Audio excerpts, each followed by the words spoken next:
My mom's family's from the Bay Area, so Awesome. my mother was a big Stanford fan until they didn't admit my sister to school, and then she cut off all relations. Pretty consistent message for a lot of people, I think. So I actually wanted to ask you, being that it's Iowa week, this is kind of a big rivalry game. What have you learned about this rivalry since you've been here in Minnesota and with this team? Well, it's a huge rivalry. It's really what football from a physical standpoint should be all about. I mean, it's two programs that pride themselves on being very physical to play the game on the field the way it's supposed to be played. And so it's been fun getting to know them. We've studied them a lot in the off season. Obviously, it's been a game that certainly is very important to a lot of people in the state, to our players, to our team. But ultimately for us, like as an offensive unit, we have to look at it as the next game and the next right step and the next opportunity to grow. And yes, that does sound cliche, but it's truly what you have to make it. Anytime you make it more than that, you lose sight of what you have to accomplish and where you need to grow. And so that's been our mindset all week, is what's the next right step? It's to be better than we were a week ago. And that truly has to be what we do as an offensive unit for us to have a chance to win this football game. Let's go to Daniel House. Hey, Mike, John Michael Schmitz's play has really stood out to me. What type of impact is he having on the rushing scheme? John Michael Smith is just played such consistent ball. And I think, when we went back and watched the film from a year ago, John, we're really in a good place when John Michael's playing center, and obviously Connor is playing guard, and just the combination of those two guys, and they're both of them in their best positions, I think ultimately makes us the best. And I think they're both most comfortable playing those positions respectively, and ultimately that's led to a very consistent unit that's playing really good football. I think John Michael athletically is a lot more than you think he would be. You'd think he's just an incredibly tough individual that's an overachiever. He's very, very, very athletic. His first 3 steps in the run game, and his ability in the pass game to in pro to be able to pass set and really knock things from set to set. He's a big time player for us, and he's grading out at a high level from Coach Callahan. Andy Greeter, go ahead. On Mo, is there a player or plays that stand out as first top of mind things that show how well he's playing this year? Yeah, I think the play that really changed the course of that game, in Champaign was the play in which he miraculously escaped from a pass protection, fell down, and then just literally right in the nick of time popped up, and we get a big time 3rd and 8 conversion. That to me just epitomized what type of player Mo is. It's every single individual play throughout the course of the game, he will play out to its ultimate finality, and I think that's a lot to do at that position. You certainly could take a play not off, but if you fall down, you see a lot of football players stay down, pop right back up, get up, and then extend the play. And if you think about it, that was our 3rd drive. We didn't have any points on the board, and we knew we had to score. Just our own mentality is we had to score. And, that would have been 3 straight drives without points. That was a game changer. And we go on to score, in the next, 4 consecutive drives. And I think that really opened it up for us. And, it always goes back to really good players make plays when, something might not be there. And that's what Mo did in that situation with Tanner as well. Dave Campbell, go ahead. Hey, Mike. PJ has a lot of unique things about this program with just as far as how he motivates players and brings the team together. Being new here for you, last week he even told us about children's books, reading to the players the night before the game. But just being new, how many times are you finding yourself sort of surprised or getting, sort of wondering what's he got coming next? Well, I think that's why a lot of us are here, because we're attracted to the creativity and the leadership, both as coaches and then as players. I mean, we're here because we want to continue to change our best, to continue to grow. And so for me, let's just say I take a whole heck of a lot of notes. I've been in that position.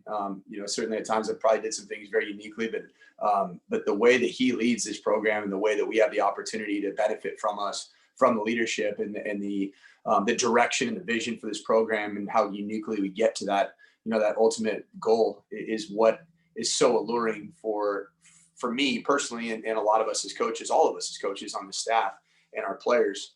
You never know what's coming next, and it makes it must-see TV. Every team meeting is must-see TV, and we look forward to it. And a lot of times there's some really cool transitions, even into that last bedtime story that we were read about everyone poops. The transition into it was phenomenal, and it's like everybody's looking around like, what is going on? And then you see the message and what it means, and then the mic drop at the end was pretty fun to be a part of. All right, let's go back to Meg Ryan. Mike, how have you guys been able to strategize or game plan for or prepare for Iowa's rush defense, which is the best in the league? How do you think, when Mo's on such a roll that he's on, how does he kind of accept this challenge of going up against like one of the really good defense against them? It's a tremendous challenge, and it's always been a tremendous challenge. And that's another thing that I've learned, Meg, in this rivalry game is that when you're watching, on film and home games for Iowa, it's got the stats right next to the scoreboard. So every clip of film I'm watching, I'm seeing it's third quarter, and Penn State has, this is last year, they had a really good offense last year that has, 77 yards rushing in the fourth quarter, or 64 yards rushing, or 39 yards rushing. You start to see that, and it really adds up just how challenging every single yard is. We have to play the play longer. Then we got to be better. We have to be better than we were against Illinois for us to be able to achieve our goals in this game. It really comes down to how sound they are. And so we have to be extremely sound in our schemes. We need to be on top of our P's and Q's, myself and Coach Simon up in the box, and making sure that we're putting our players in the best position in each call throughout the course of the game, because they're extremely sound, and they're sound in the pass game too. I think a lot of times they get teams to play uncharacteristically and not play to their strengths, because it is so challenging to run the football. And so you just have to continue to look at each individual play, run or pass, for us to find out what's the best way for us to be successful given this look.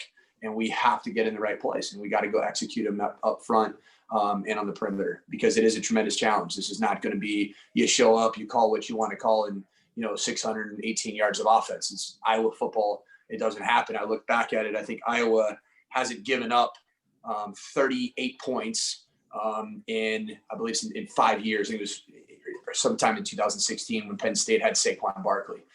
So that's the kind of defense this is. And we have goals of changing our best and being better.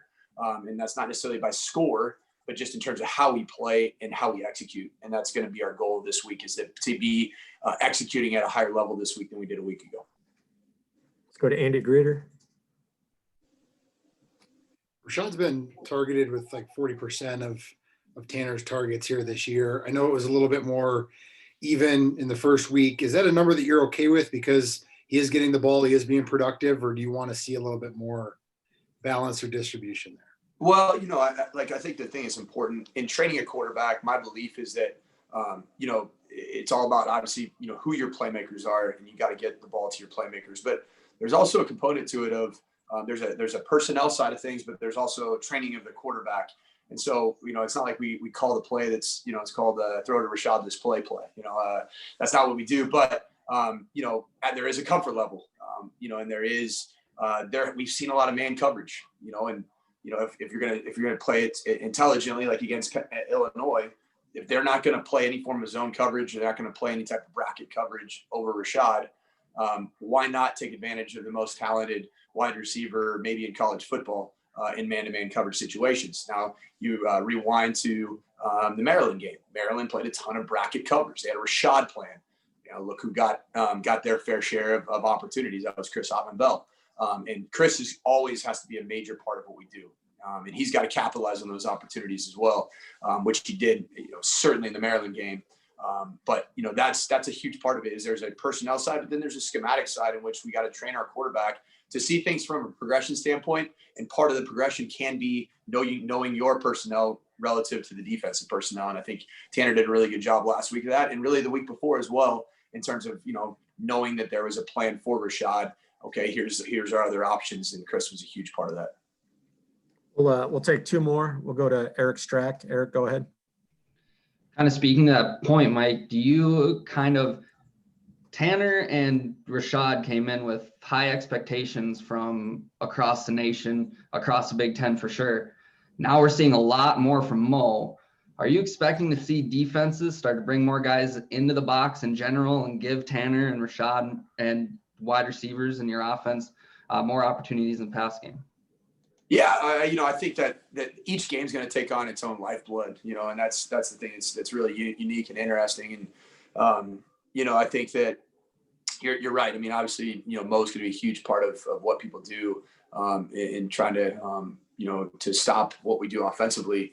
But to say that defenses haven't committed to the box to this point would be a fallacy. I mean, if you freeze frame the game against Illinois, you're going to see a lot of population at the line of scrimmage, and the schemes that we had in place that our run blocking unit, and Coach Callahan, myself, Coach Simon, with Coach Burns put together, I feel like that those exploited the type of fronts that we were getting, even if they were loaded fronts.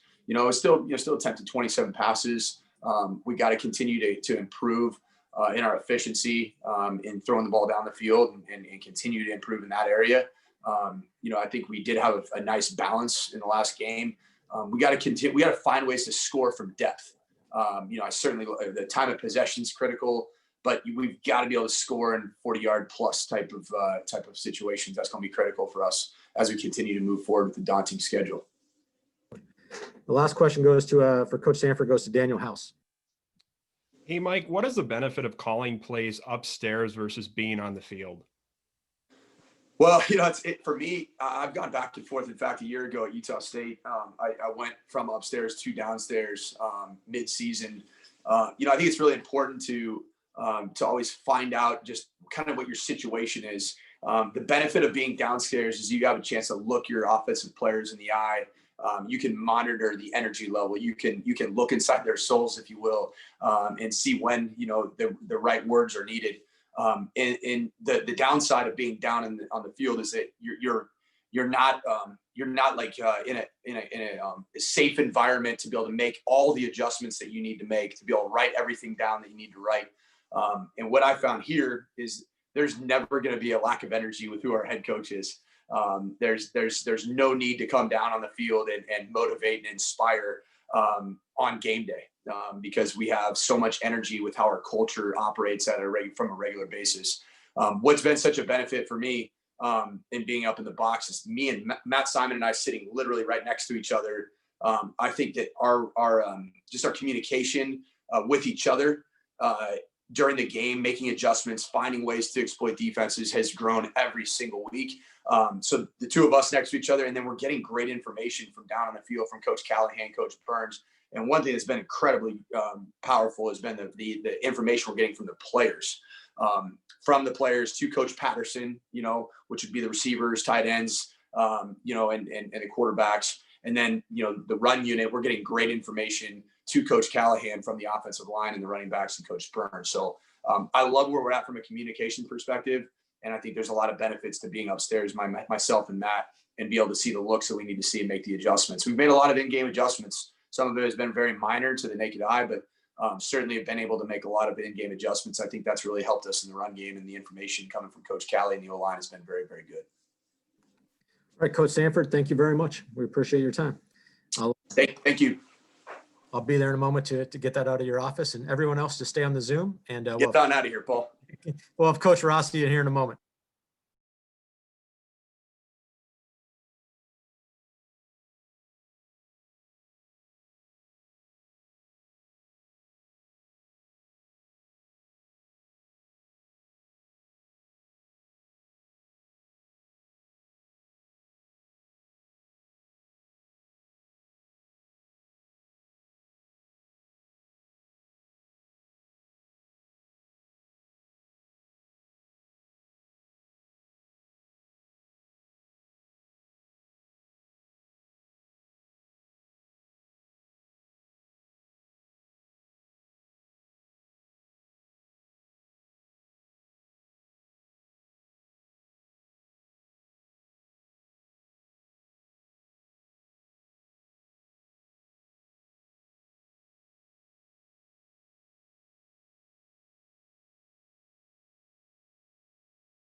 Go up, down. Go up a little bit. There we go. All right, let me get to my spot. All right. No problem.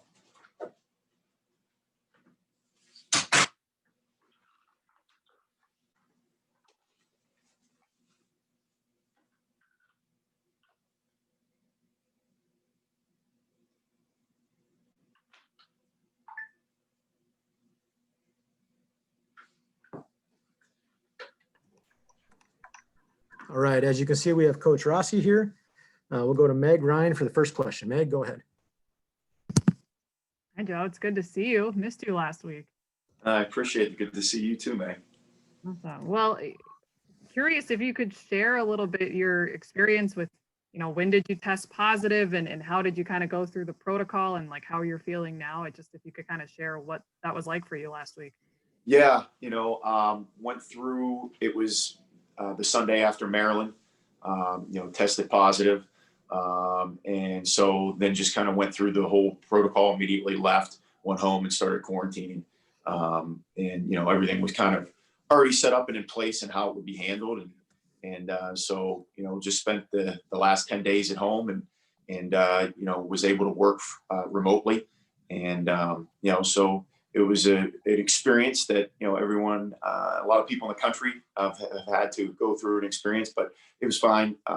Cold-like symptoms, did the work from home, now had an opportunity to come back after being cleared by a doctor and after meeting all the guidelines and the checks and protocols. So. Just as a quick follow-up, PJ had mentioned that you were at your house, obviously, but you could obviously your kids weren't coming to see you, but you could hear them outside the door. I mean, was that hard just to feel like you were kind of separated from your family in that way? Well, I think it was more hard on them than it was on me, because I'm like the tiger in the cage, where, they're coming in and knocking on the glass. But it was fine. It was fine. All right, Andy Greeter, go ahead. As far as the game on Saturday, what sort of communication did you have? Did you not able to have? And what was it like having to mostly observe that? Yeah, I was a fan. There was no communication that you're allowed to have per NCAA rules. It kind of ends 90 minutes before the game. I was a fan. I was on the couch watching with the family. And I thought Coach Harasimiak did a great job. I thought the defensive staff did an elite job. Everyone did an elite job stepping up. Was proud of the players to be able to go out and get a win. And it was different. I will leave it at that. Daniel House, you're up next. Hey, Joe, how much have you watched Coach Harasimiak grow from the first time you met him in Maine back in the day? Exponentially. The ingredients of his energy, his ability to teach, all of those things, he has then, he had them now, but obviously just his football knowledge, his ability to process things and make quick decisions, all that as you grow, as you get older, as you mature, those things kind of go to another level. But, he's always been very talented. And that's one of the reasons that coach decided to bring him here. Go back to Andy Greeter. Which it looks like over the last couple of weeks, you've maybe gotten more aggressive. What's been the key with that, and what do you feel like have been the results? Well, I think anytime, as you get going throughout the season, you got to get a feel for who your players are and what they're best at and what they're not best at, and make decisions on those things. And then it's also who you're playing in that game that week. So those decisions get made on you and also who you're playing. So I think, the past couple of weeks, when we've done it, we've seen it with some success, but each week's its own week, so this week it'll be, a new team with new personnel, and we'll have different things that we need to get done. So back to Meg Ryan. So what have you, what have you kind of taken from this incarnation of Iowa's offense? Because, it's a different quarterback than maybe we've been used to in the last couple of years. Just kind of what do you see from them and the challenge they present? Well, I think they got really good receivers. Probably, in my mindset, one of the top groups that they've had. And I think they've got a good group of running backs too. So the skill position to me is very good. We've seen it, change from year to year. One year they had 2 first-round draft picks at tight end. So maybe the tight end was a little bit more featured those years that those 2 kids were playing. I think the quarterback is a good player. He's got, really good arm strength. And obviously he's getting better each week as he gets experience under his belt and continues to grow. But I think the thing that stood out to me is the running backs and the receivers, I think are very talented. Do we have any more questions for Coach Rossi? Daniel House? Hey, Joe, what are the challenges associated with defending their zone blocking scheme and then the play action and boots that often come off of that? Yeah, I think the thing with the zone, they're a mid zone and then a stretch zone team. So they're going to get their guys running. And if you're going to defend those plays, you got to get your guys running. And when that's the case, then that opens up the nakeds and the boots that you're talking about, because you're getting the defense going one way and then the offense comes back the other way. So, it's something you prepare for, something you practice for. And you got to realize that that's something that's going to come off of those plays. And then obviously also, to be able to just go play action and go shots vertically down the field, especially when they get into bigger people, you tend to get into bigger people and, there's the run game element of it. And then, the play action and the vertical shots. So when those shots happen, you got to trust your corners and you got to be able to stay on top and go up and play and win those one-on-one matchups. We'll take 2 more. We'll go to Andy Greeter and then we'll finish with Meg Ryan. Go ahead, Andy. So I know you're focused on the Hawkeyes, but when you look at Mo, how would you scout and try to stop him? And what would be the challenge with stopping Mo? Well, it's funny because when I saw him and I said, look, you're a stud, dude. I said, when we're in games and things like that, when you're coaching, we're talking about adjustments. We're talking about what we're doing in the next series. We're talking about who's rotating in. But when you're at home, and watching on TV, you're just more like a fan and, you're watching the offense and that kid's a great player and just how he carries himself, how tough he is. He's just a consummate football player and we're very fortunate to have him. I think the thing that makes him so unique and so much of a challenge is his vision. He's got tremendous vision, and then he's got tremendous pad level. And then he runs so hard and low to the ground and all of those things. And then you combine, he's just tough.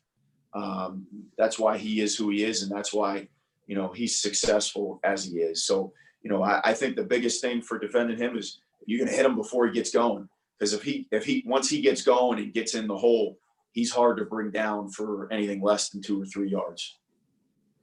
Let's finish with Meg Ryan. Meg, go ahead.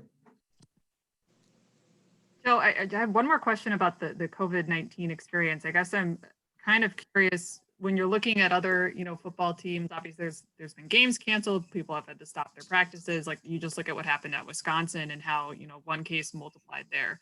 Tell me a little bit about the contact tracing process for you. How did you guys kind of figure out maybe where you had picked it up and then made sure that it hadn't spread to other people on the team? Because it seems like it was pretty easily contained for you guys. So I guess I'm kind of curious about that process.